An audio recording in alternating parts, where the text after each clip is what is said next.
ಸಿಂಹ ಸಾಹಸ ಸಿಂಹ ಮೆಟ್ಟಿ ಬರುವ ಜೋರು ನೋಡು, ದಿಟ್ಟ ವೀರ ಪಡೆಯ ನೋಡು, ದಂಡು ದಾಡಿ ನಡುವೆ ಕೂಡ ದಂಡುಗಲಿಯ ಬಿರುಸು ನೋಡು, ದಂಗೆ ಎದ್ದು ದಂಗು ಬಡಿಸು ಬೆಂಕಿ ಚೆಂಡಿನಾಡ ನೋಡು, ರಕ್ತದಲ್ಲಿ ಬೆವರು ಸುರಿಸಿ ಕೋಟೆ ಕಟ್ಟೋ ದೊರೆಯ ನೋಡಯ.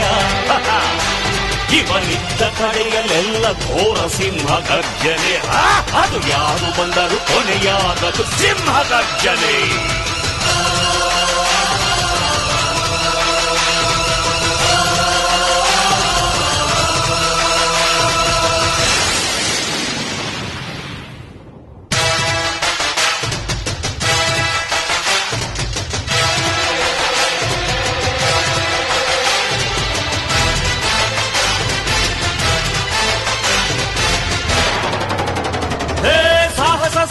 ಸಾಹಸ ಸಿಂಹ ಜಯದ ದಳಪತಿಯನು